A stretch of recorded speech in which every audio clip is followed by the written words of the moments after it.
Thank you, Coach. Wow, what a nice-looking group this is. What a beautiful group of people. And especially a very big hello to the University of Alabama. Congratulations to the class of 2025. Roll Tide. Roll Tide.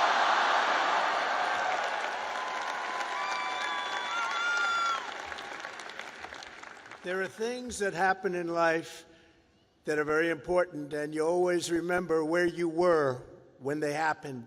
As a student at Alabama, you'll always remember where you were when your head coach, Nick Saban, retired. Remember that?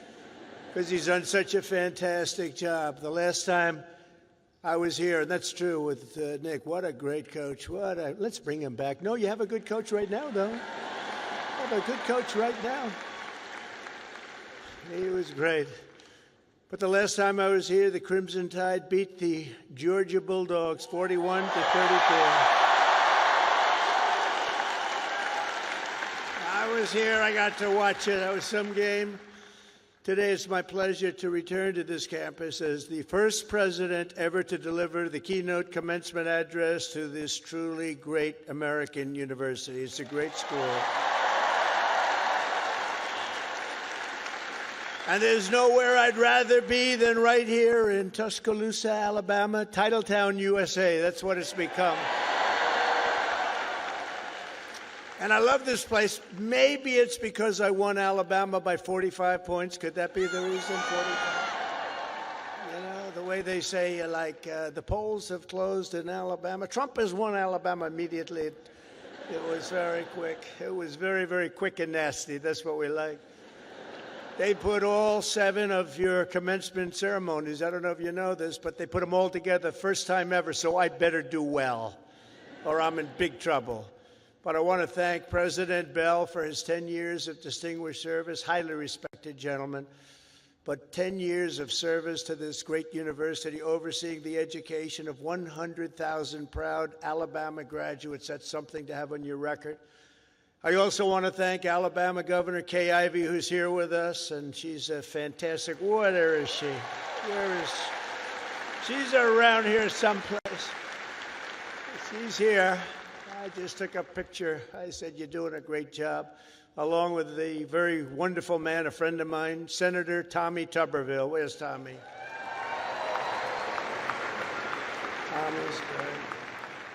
When he wanted to run for the Senate, I said, well, you beat Alabama 6 times in a row. How can you run for the Senate? He said, well, I just look at him and I say, well, I was responsible for them getting Nick Saban. I said, that's a good reason. And he won. Very easily he won. But I'll never forget that. Thanks also to a wonderful person, Representative Lisa McClain, a great person, highly respected. Gary Palmer, Robert Adderholt, Dale Strong, Ronnie Jackson, Ralph Norman, along with Lieutenant Governor Will Ainsworth, Alabama Attorney General Steve Marshall, Alabama Secretary of State Wes Allen, great people, Alabama Senate President Pro Tem Garland Gudger, Chancellor Sid Trant, and members of the University of Alabama Board of Trustees. But most importantly, and they would agree with this, let's give a big round of applause to your incredible parents, grandparents, and family members.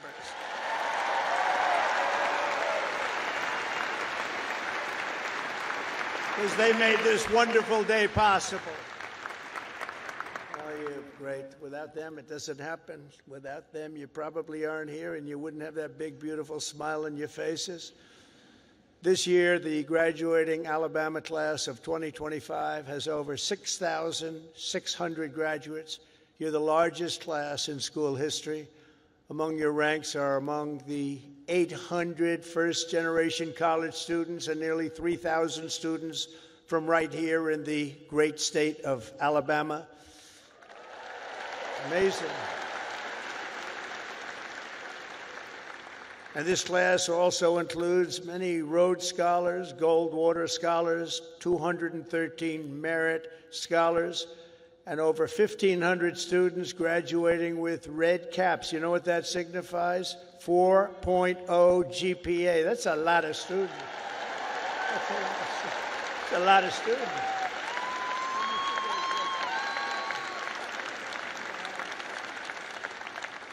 That's pretty good. I know who I'd pick. I'd look for a red cap. I say, I want you to work for the beautiful Trump administration, this lovely administration.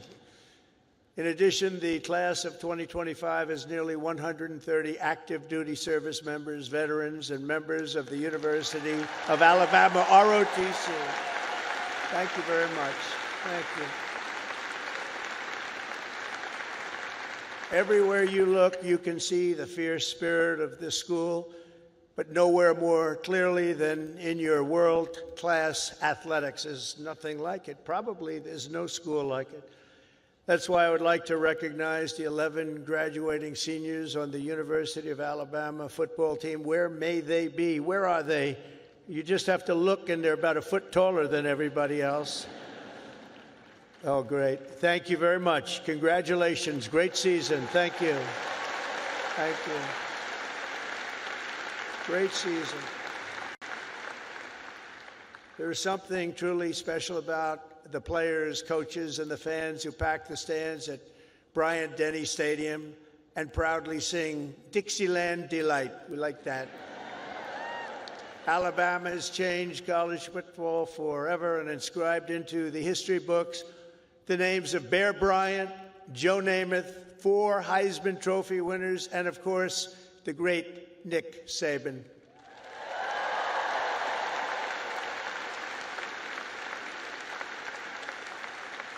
This place is truly where legends are made. It really is. It's a special place. When your president called, we talked about it. It took me about 2 seconds to say, I'll go.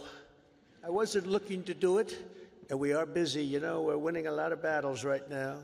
We love winning, don't we? Love winning. We're winning a lot of battles. But I wanted to do this.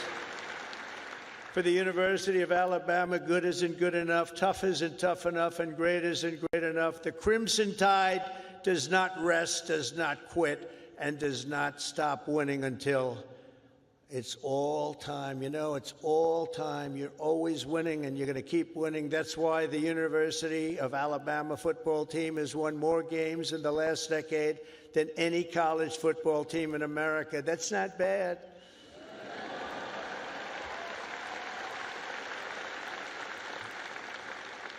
And it's why last fall you beat Auburn for the 5th year in a row. That's not bad. That's not bad.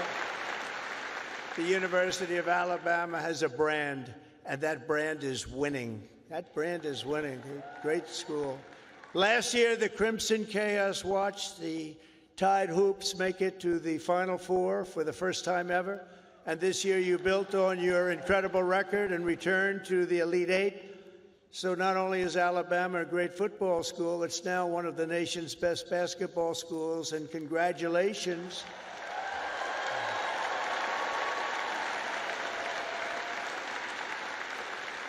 And I love sports, and I think I should have come here. I think I should have come here. Congratulations as well to the women's track and field team for winning 2 SEC titles this year. That's something. As long as I'm president, we will always protect women's sports. Men will not play in women's sports.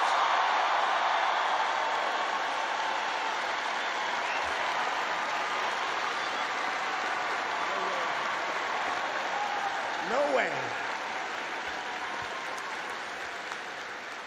They say that's an 80-20 issue. No, it's a 97-3 issue, I think.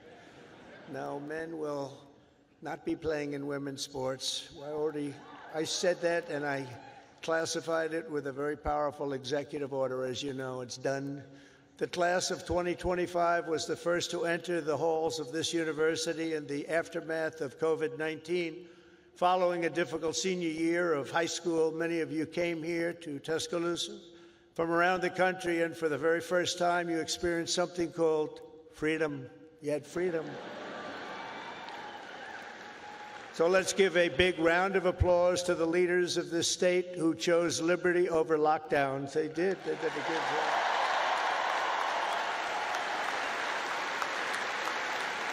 Did a good job. As you know, there are a few campuses in the world more beautiful than this one, and there are a few memories sweeter than the ones you have formed really at this capstone and at the capstone. You'll miss the beautiful sounds of Denny chimes, the excitement of lining the Walk of Champions, the Saturday tailgates at the Quad.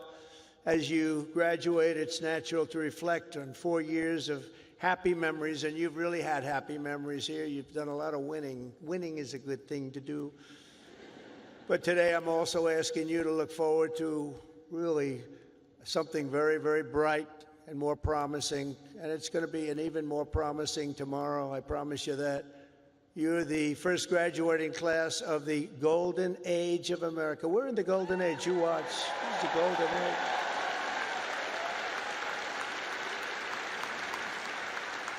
This is the golden age. We've done things that nobody thought possible. 100 days yesterday, 100 days, and we've done things that nobody thought even possible.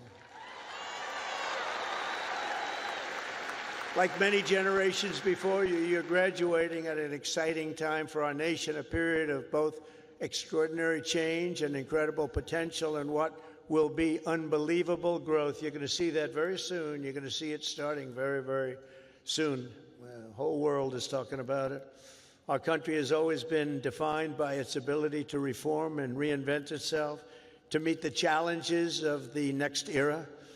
The last 4 years were not good for our country, but don't let that scare you. It was an aberration. We're run by people who truly, at that time, 4 years, we were run by people that didn't have a clue. They didn't have a clue. I'm trying to be nice when I say it that way. They allowed our beautiful USA to be laughed at, scorned, and taken advantage of by everybody. We were ripped off on trade by nations all over the world, both friend and foe, and oftentimes a friend was far worse on trade than the foe. But those days are over. You're at the start of something very, very big. You're going to see that very soon. Now, exactly 250 years after the first Patriots stood and fought at Lexington and Concord, we're in the midst of another kind of revolution, a revolution of winning and a revolution of common sense. Common sense.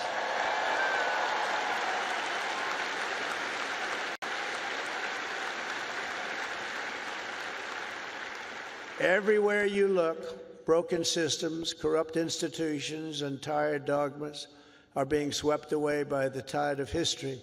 Ancient wisdom is being rediscovered, and the best and strongest traits of America are coming back for all to see, bigger, better, and greater than ever. Coming back, and they're coming back fast. The spirit of our age is one of boldness, vigor, ambition, and adventure, and it's exciting to be you and young.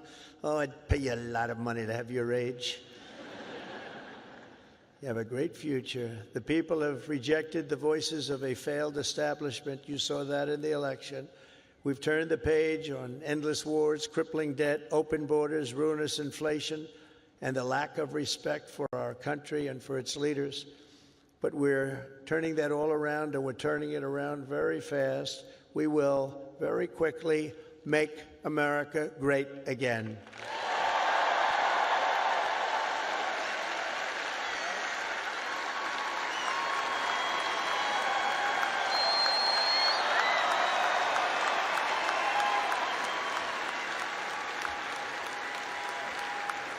This week, we're celebrating the most successful first 100 days of any presidential administration in the history of our country, and we've been given a lot of credit for that, but 100 days does not a full term make. But we're going to do even better as we move along. In a matter of weeks, we've achieved the lowest number of illegal border crossings ever recorded.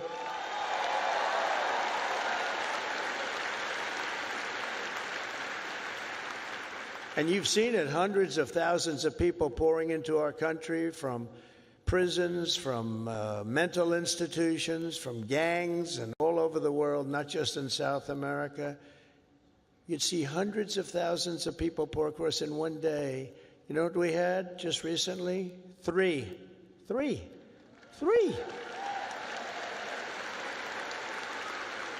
And we slashed the number of illegal aliens released into the United States by 99.999%. And you know,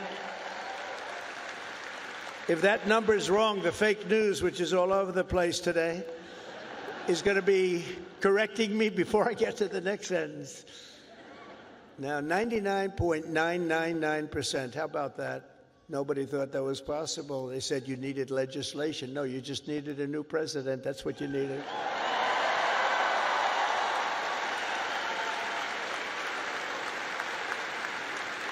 But despite the tremendous success, as you've been reading, the courts are trying to stop me from doing the job that I was elected to do. We won by millions of votes. We won all 7 swing states, 7 out of 7. We won 312 electoral college votes. They said, 270 would be great. We won 312 and 2,750 counties versus 525 counties throughout the nation. That's why when you look at a map, it's all red. It's all red. Every inch of it is red, a little couple of blue dots. But they have to let us do the job that the voters want us to do. Judges are interfering, supposedly based on due process, but how can you give due process to people who came into our country illegally? They want to give them due process. I don't know. We've created 350,000 new jobs and brought core inflation down to its lowest level in many, many years. Energy is down. Look at your cost of energy, way down. Groceries are down. Even eggs are down. Remember I came in? Remember I was here a week and they started screaming at me, the fake news. Egg prices have doubled. I said, I just got here. I've been here for 4 days. I said, tell me about egg prices. They've doubled. Well, they didn't double under me. I just got there, and we did a great job. We brought down the cost of eggs. In fact, they said you won't have eggs for Easter. They wanted to we have a big Easter egg hunt at the White House. You saw it just take place. And they thought we should order thousands of plastic eggs. Plastic. I said, no, we'll do it. And we straightened out the egg situation very quickly. Our great Secretary of Agriculture did a fantastic job, and we had so many eggs we didn't know what the hell to do with them. And prices of eggs have gone down 87% since I took office. That's something, right? But the price of food has gone down, and mortgage rates are down, and gasoline prices just hit $1.88 a gallon in 3 states. Can you believe it? It was at $3.50. It was at $4. We're drilling. Oh, we're drilling. You know, drill, baby, drill, right? We drill, baby, drill. We do that. We got it down. We have it going good. And, you know, when energy drops that much, you don't have much inflation. It's hard to have inflation. It was just announced that in the first quarter, investments in the United States are up 22%, that we're leading the whole world in investment. Everybody's pouring into our country with big dollars. And it's all about November 5th, the November 5th election, and tariffs and incentives that we've given that are going to make this country so much richer. We have $36 trillion in debt. That's going to start to come off. It's going to come off rapidly, but we'll be over $8 trillion in investment, with Apple and others investing $500 billion each. We've never had a period of time in 2 months, because we're here for 3 months, a little bit more, but give me a break for the first month. You know, had to get a little acclimated. Had to see where the enemy lies, because they're already looking to impeach Trump. You know, these crazy people. Let's impeach him. For what? We don't know exactly, but we'll try it. These people are crazy. So we had to, get our bearings for the first couple of weeks. So in 2 months, we had over $8 trillion, think of it, committed. Nobody's ever seen anything like it. There's never been anything like it in any country at any time, and it's all because they want to avoid the tariffs. We want to get here fast. And I said, a number of times, tariff is the most beautiful word in the world. And I got absolutely decimated by the fake news. They said, what about love? What about your wife? What about your parents? What about religion and God? So I said, all right, it's the 5th nicest word I've ever seen. And since I've done that, I've been in good shape. Nobody's bothered me. They've been very nice. So it's the fifth most beautiful word I've ever heard, but it's making us very rich, and you'll be seeing the results pretty soon, sooner than most people think, because that's what other countries have been doing to us, just so you understand. They were tariffing the hell out of us. We couldn't sell cars in Europe. We couldn't sell cars in China. We couldn't sell cars in Japan or anywhere else. We couldn't do anything. And all we're doing is we're doing it to them, but we're doing it much better. And the U.S. military is suddenly seeing its best recruiting numbers ever. We've never had numbers like that.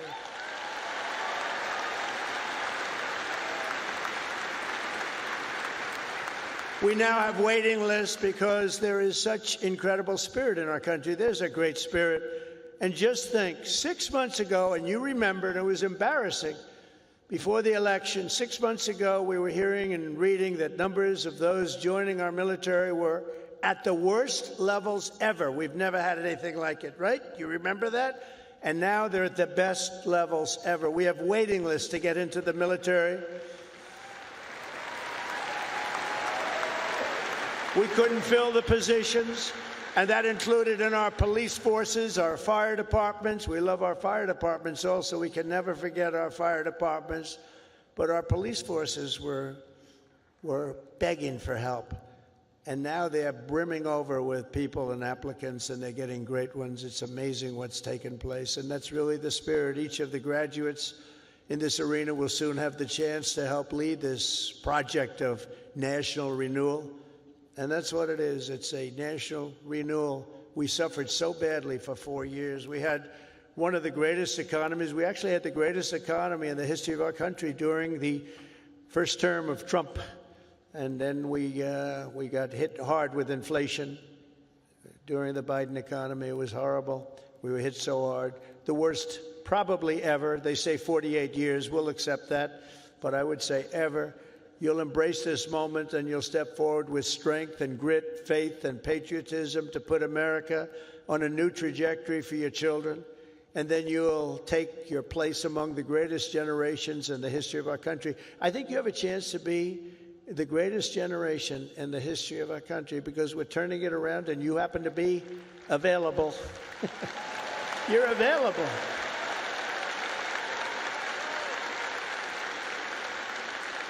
That's a good time to be available. There are some times when it's not so good to be available, but this is a great time. I'm absolutely confident that the Alabama class of 2025 is up to the task. Are you up to the task? You learned a lot about winning here at Alabama, and now we need you to help win for America.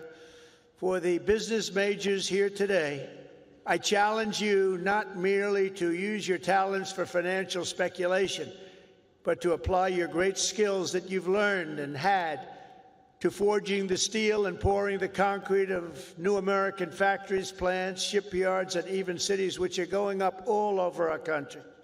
Don't just build a strong portfolio. Build a very, very strong America, and you're going to do that.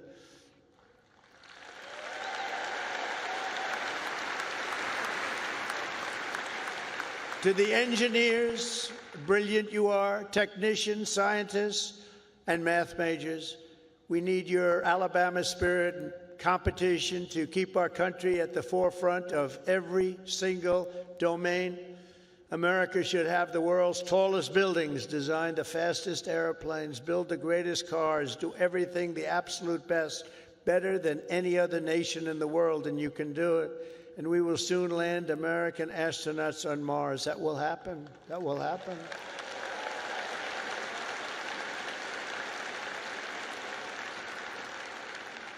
In every field you have studied, there are problems to be solved and breakthroughs to be made.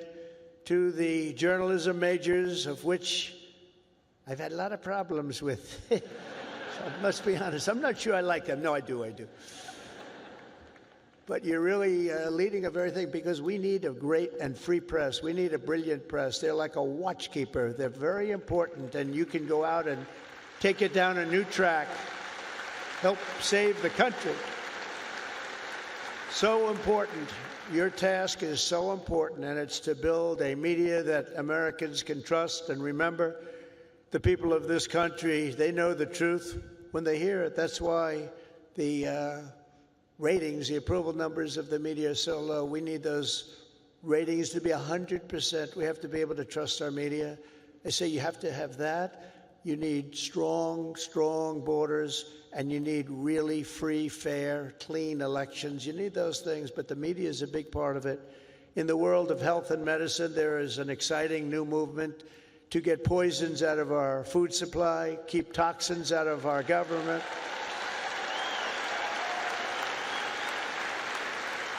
Clean out our environment and make America healthy again. And I think Bobby's going to do a great job, don't you? I think so. I think he's the guy we needed. And in government, it is the task of your generation to replace bureaucracy, graft, and waste with a new system that defends American freedom. These are big tasks before you, but the reward for your hard work will be the United States of America is stronger, prouder, better, and more unified than ever, ever, ever before. It's going to be.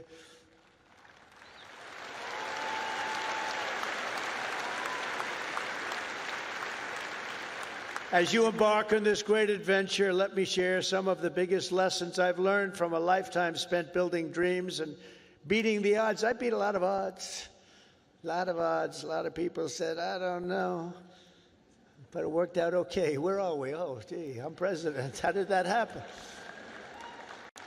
Now, you're going to be in the same position, but some of the, would you like to hear some of the ideas, or should I just skip over that part, huh? That's going to be more interesting than all the other stuff, which was slightly political, right? I'm going to give it to you, though, just as I see it and as I've learned it, the hard way and the easy way. First, if you're here today and think that you're too young to do something great, let me tell you that you are wrong. You're not too young. You can have great success at a very young age. You're all very young. In America, with drive and ambition, young people can do anything. I was 28 when I took my first big gamble to develop a hotel in Midtown Manhattan, the Grand Hyatt, and it worked out incredibly well. But I was very young at the time. I was like a very young person in sort of an old person business. Steve Jobs was 21 when he founded Apple. Walt Disney was 21 when he founded Disney. James Madison, James Monroe, Alexander Hamilton, Thomas Jefferson. They were no older than 25 when they began the journeys that etched their names into the history books for all time. So to everyone here today, don't waste your youth. Go out and fight right from the beginning, from the day you leave this incredible university. Go out and fight tough, fight fair, but go out and fight. You're going to be very successful, because now is the time to work harder than you have ever worked before. Push yourself further than you have ever pushed yourself before. Find your limits and then smash through everything. Go and smash through. You've watched that football team smash through. You're going to do the same thing. You're at the age when you have the time and vitality to do really incredible things. If you just give it your all. You'll look back, and a decade from now, you'll be astounded by what you've achieved. You'll remember this day. You'll remember when the guy named Trump was giving the commencement address, and he said I could do it, and guess what? I did. I think you're going to remember that very fondly. I hope so.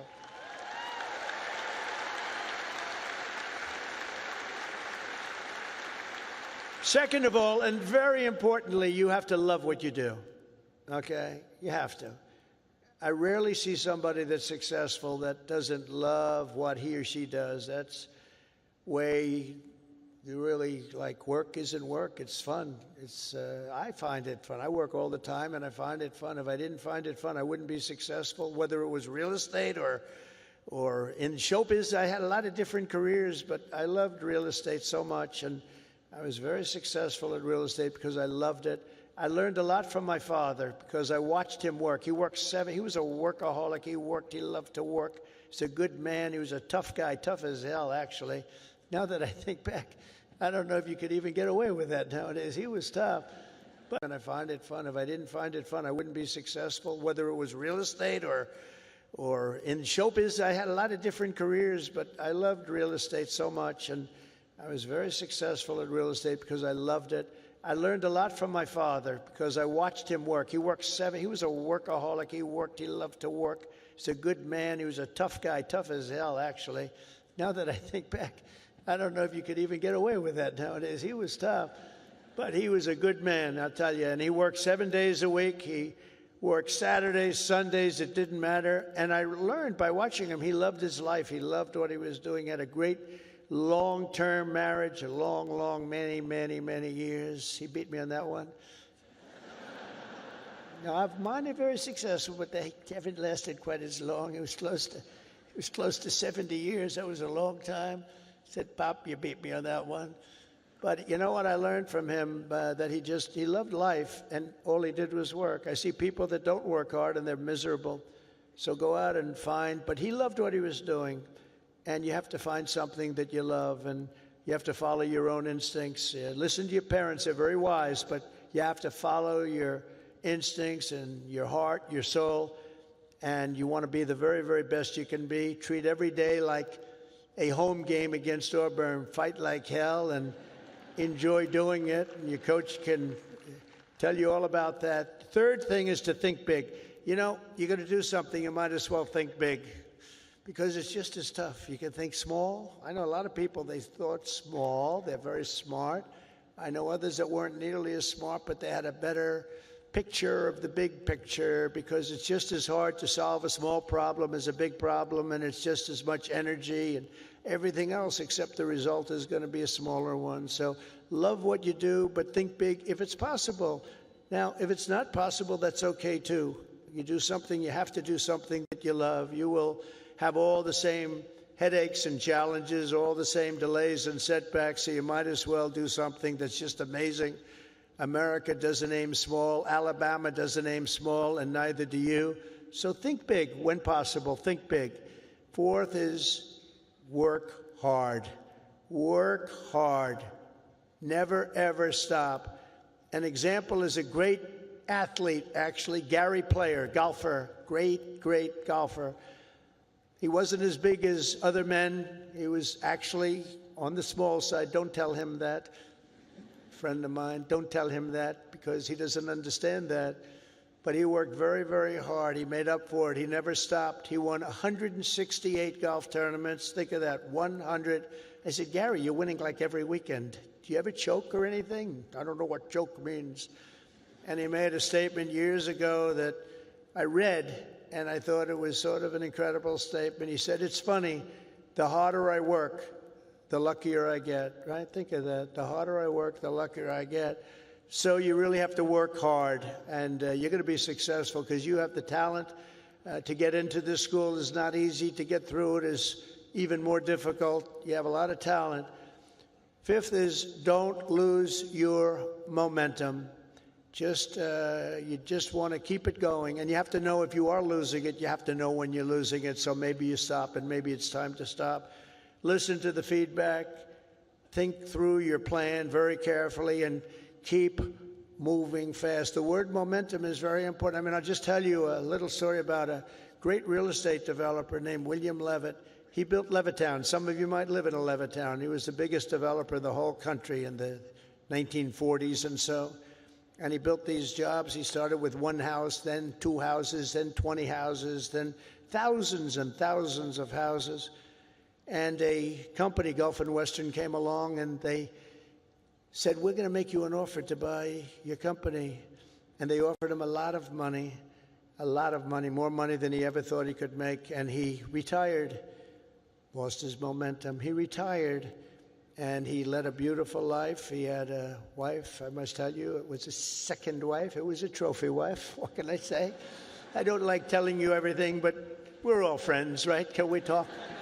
We're all friends. He had a trophy wife, and he lived a different life. He moved to the south of France, but he it was a life of tremendous luxury. He had so many millions of dollars. He was given a fortune for the company, and 10 years went by, and then 15 years went by, and he got a call from this big conglomerate, Gulf and Western, and they said, we're not doing well with the purchase, because he used to pick up every nail, every piece of sawdust, every piece of wood, every chip, everything, and he'd sell it, he'd make a couple of bucks, everything was perfect. They can't do that. You know, these big companies, they don't do that. You see it a lot when an entrepreneur sells to a big company and then he ends up buying the company back for peanuts later on. Happens a lot. But he was the best at what he did. But 15 years went by and he was so excited, and they sold him back his company, and he started, and he was going to tear apart the world because he got bored with a life of luxury. And he started building and building and building, and the markets turned on him, and he went bad. He lost everything, and he went bankrupt, absolutely bankrupt. And it was a sad story to read. It was such an amazing story because he was so rich, but he paid them, and he bought it for the right price, bought it low, but he went wild. But he lost his momentum. He wasn't good at it anymore. And he was at a party on Fifth Avenue, I'll never forget. And it was a party of a very, very powerful man who was having the party in a magnificent apartment overlooking the park. And I walked in, and there were 50 or so people. I recognized most of them, all the biggest business people in the world, actually. Very glamorous. I was doing well. I was young, and I was doing well. And I was invited to parties like that. And I looked in the corner, and there was Mr. William Levitt sitting all by himself on a chair, looking very glum. Nobody was talking to him, because you'll find that when you're not successful, you lose a lot of friends. It's not a good situation. But there was nobody talking to him, but I wanted to talk to him because I was in the real estate business, and he was, and most of these people were in different businesses. And I went over and talked to him, and I said, "How are you, Mr. Levitt?" He goes, "Donald?" He knew who I was. "Not well. I'm not well." I said, "So can you come back?" He said, "No, son, I lost my momentum. I shouldn't have done it. I lost my momentum." And I never forgot that expression. He lost his momentum. If he would have kept going, instead of selling and relaxing and going into a different life, he probably would have been 3 times bigger than he was, but he lost his momentum. And you have to know when it's your time. I mean, there'll be a time when you do lose. You see it with fighters. You see it with a lot of people. They have a great record and they retire, and then 4 years later they say, "I'm going back. I can beat that guy," and they get knocked to hell. And it's not good. It's not good. So he lost his momentum. You have to know when your momentum time is up. I call it momentum time. But follow your momentum. It's a very important word. You don't hear it from too many, but I've seen it. I've seen it a lot. Number 6, if you want to change the world, you have to have the courage to be an outsider. In other words, you have to take certain risks and do things a little bit differently. Otherwise, if that weren't the case, everybody would be successful. Doesn't work that way. Progress never comes from those satisfied with the failures of a broken system. It comes from those who want to fix the broken system. And you'll make the bigger money, you'll make the more success by acting that way. The other way may be more secure, but if you want to go to the top, you're just never going to do it unless you break the system. Change is never easy, and the closer you get to success, the more ferociously those with a vested interest in the past will resist you. They want to resist. So I just say, trust me on that, because I know you really do. You have to break the system a little bit and follow your own instincts. But if your vision is right, nothing will hold you down. Nothing. You have to have the right vision. If you look at some of these internet people, I know so many of them. Elon is so terrific, but I know now all of them, they all hated me in my first term, and now they're kissing my ass, Do you know? It's true. All of them. It's true.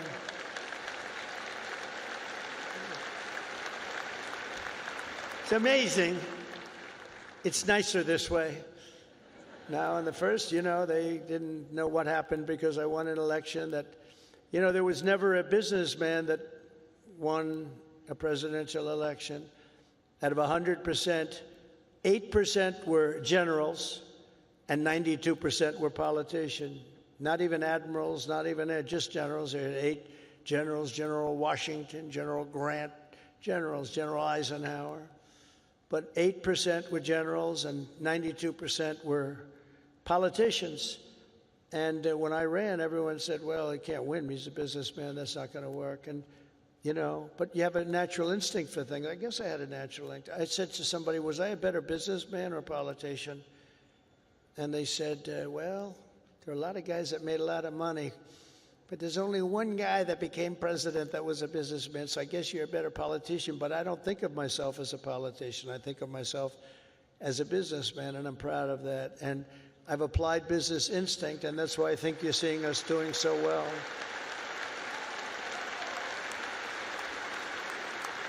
So number 7 is to trust your instincts, common sense. You can go very far in life with common sense, and I applied that to politics because some of these things, like they had open borders. Let everybody in the whole world flow into our country. That's not common sense. They had transgender for everybody. We ended that, if you noticed, okay? But they had transgender for everybody. They said, I said, this is not working. This is not going to work. As I said before, you know, so simple. Men playing in women's sports. Did you ever see some of the records? Did you ever see some of these boxing matches? You know, we have to protect. These women are great athletes, but we have to protect. If you looked at the Olympics where they had transitioned people going into the boxing, where the women had boxing, and they had a great champion, a female boxer. I mean, after one punch, she walked back to the corner and said, I can't get hit like that. I've never been hit like that before.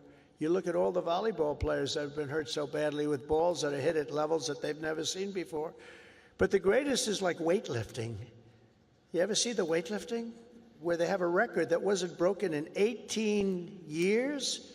And they have, should I imitate it? You know, my wife gets very upset when I do this. She said, darling, it's not presidential. I said, yeah, but people like it. Should I do it or not? All right, I'm in trouble when I get home, but that's okay. What the hell? I've been in lots of trouble before. But no, you look at the weightlifting where 18 years it stands, and they have this young woman, and her parents are right where you are in the front row, and they're so proud of her, and it's like 209 pounds, and she's going to lift that. The record stood for 18, think of it, 18 years, and they put 1/8 of an ounce here, and 1/8 of an ounce here, little bit, and she's going to do it. Mom, I love you. I'm going to do it for you, Mom. And she goes, and she lifts, and she gets it. And, Mom, I'm going to do it, Mom. Can't do it. And then a guy comes along, or a gal, or whatever. A transitioned person comes along. And he was a failed weightlifter as a man, but he comes along, 206 pounds. They put the little thing on, and he goes, boom, boom. And breaks the record like by 119 pounds. That's not right. The other one is the swimming. You've heard me talk about it. Great swimmers, and you know, they rose to the top. Women swimmers, and they grew up together. And they're Olympic-class swimmers, and they're qualifying for some big tournament. And now the race is getting ready to start, the big race, and one young lady, she was going to set the record. She fought all her life to set the record. She has to win it by 1/9 of a second. Think of that, 1/9. I don't like those odds, 1/9 of a second, right? But she looks to the left and she sees all the friends that she grew up with down in California, from all over the country. They're all the best swimmers. Then she looks to the right and she sees the same thing, but there's a person next to her who's a giant. And she looks and she, oh my God, who is that? I don't recognize that person. That was a person that transitioned, and he had the wingspan of Wilt the Stilt Chamberlain, if anybody knows what. And as you know what happened, she was very, very badly injured in that meet because he went by her so fast that she was windburned. They had to take her out. She got serious windburn. He flew back and forth, and she didn't know what, but she got the hell knocked out of her, knowing that I'm only kidding. She wasn't windburned. She was just beaten by a lot. Or the race, did you see the race where they had the best female runners, and they had a guy who was a decent runner, a long-distance race? and he won by 5 hours and 19 seconds. You know, normally you win by like 12 seconds, 2 seconds, a quarter of a second. He won by 5 hours and 19 seconds. It's crazy. And, you know, honestly, it's demeaning for women, very demeaning. These are great athletes. It's very demeaning, and we're going to protect women. We're going to protect women. We're going to protect everybody.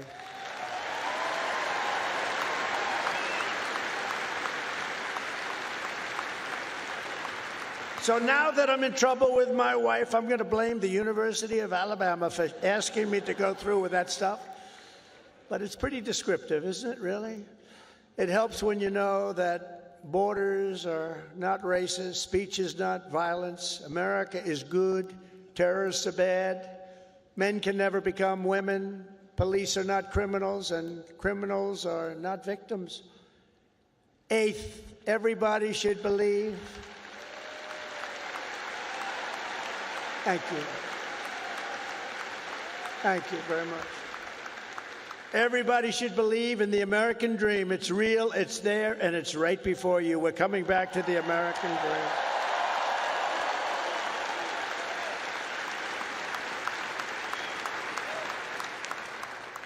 dream. Ninth, think of yourself as a winner. The power of positive thinking. Dr. Norman Vincent Peale, from many years ago, wrote a book, The Power of Positive Thinking, and there is a lot to it, the power of positive thinking.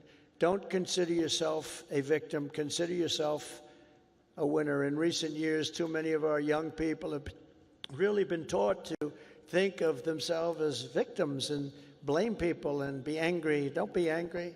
But in America, we reject that idea that anyone is born a victim. Our heroes are the ones who take charge of their own destiny, make their own luck, and determine their own fate despite the odds, despite all odds. That's what happens. They're given a little chance in many cases, very little chance of success, and they become the most successful people in the world. Whether you were born rich or poor, black or white, male or female in America, anyone can be a winner. And our whole country will be cheering you on, and I'll be at the front of the line cheering you on, especially because you come from this incredible university.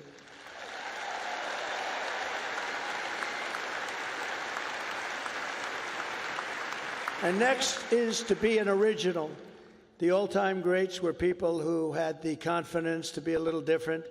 Teddy Roosevelt, Douglas MacArthur, George Patton, Amelia Earhart, Annie Oakley, Muhammad Ali, and so many others, far too many to name, lived their lives with pride, personality, and flair. God only created one of you. Remember that. God created one of you. You're all different. Some are close, but nobody is the same. You're one of a kind, so don't try to be someone else. Just be yourself. And finally, and most importantly, never, ever give up. Never give up.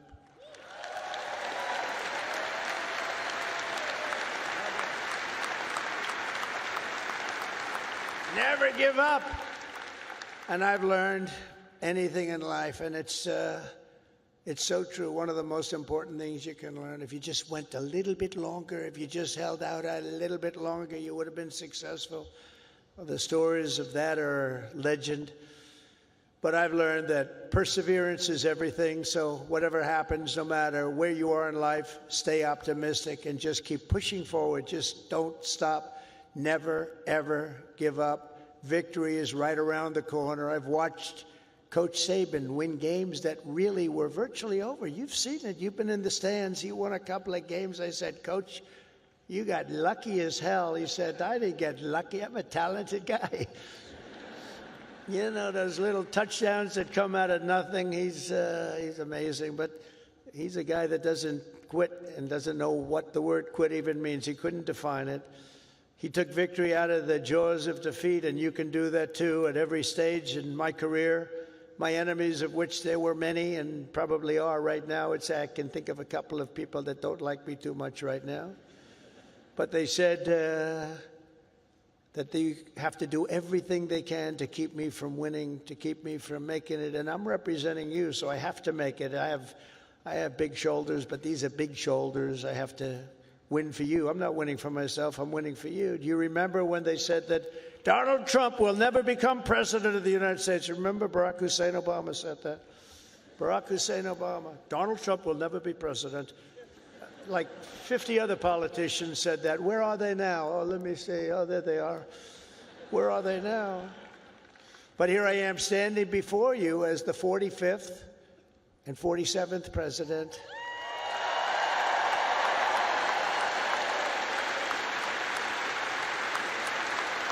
You heard that a lot. But against all odds, I did great in 2016. 2016, how great was that? And then I did much better in 2020. Sorry, the election was rigged. But it was a rigged election. And then in 2024, I made it too big to rig. I said, we got to do this again. We got to do this again. And we made it too big to rig. We made it. That was a great expression. I said, you got to go and vote. Even though I was leading big in the polls, I said, it doesn't matter. You got to make it too big to rig. And they did. They went out and they voted and voted and voted. And we won the whole thing. And it was so good. And it's such a great mandate for our country. That's the important thing. So never let anyone tell you that something is impossible. Ever, ever, ever. In America, the impossible is what we all do best. There is nothing you cannot do if you are willing to fight for it. You got to fight, fight, fight. Oh, I've heard that expression. Ooh. Funny. That's not here. That's not here on the actually, most of what I've said tonight is not on the teleprompter. That's all right. Isn't it nice to have a president that doesn't need a teleprompter and can sort of have a little fun? Because I feel that this is home. You know, it's been such a great state for me. I feel it's home. When they said Alabama, I said, that has a good ring to me. But it's something nice about somebody that doesn't need a teleprompter, isn't it? Huh? But for the past 4 years, you've lived in a state known for its fighters, its champions, and its warriors, and you've lived in the great state of Alabama, one of the greatest of them all, from Huntsville to Birmingham, from Montgomery to Mobile, and from right here in Tuscaloosa.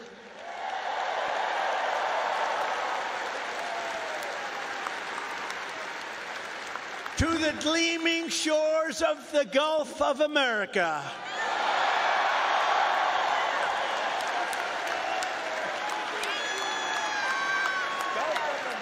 That's a nice thing. Everybody loves it. I wouldn't say Mexico's thrilled, but you can't have them all. They're not thrilled.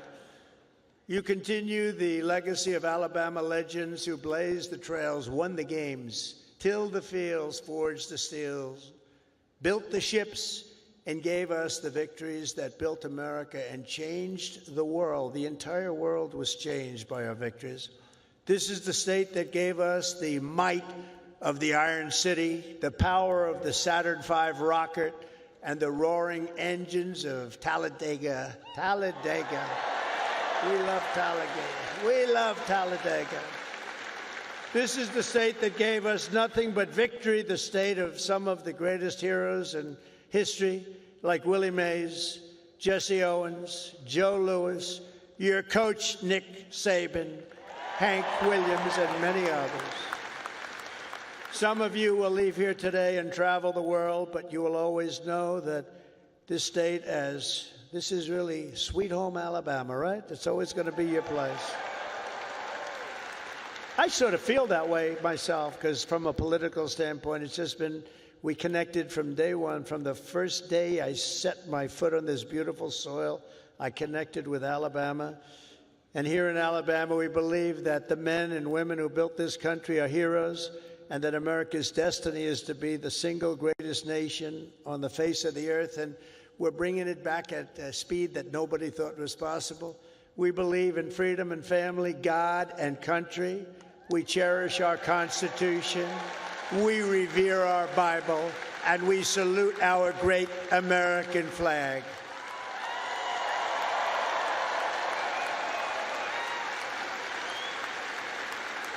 We honor our police. We respect our veterans, and we always stand for our one and only national anthem. We love our national anthem. We believe in strong parents, strong values, strong communities, and very strong borders. And we believe that the United States military is the greatest force for peace and justice the world has ever known. We have a great military. We just had people that didn't know how to lead it. We believe the South is beautiful, Alabama is great, and America is our home. We believe in the SEC and the USA.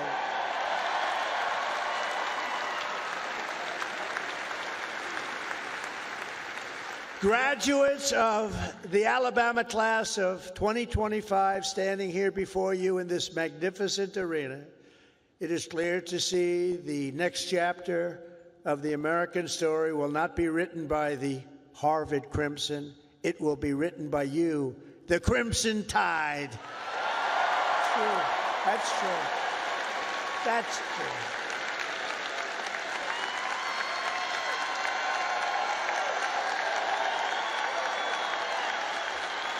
That's true.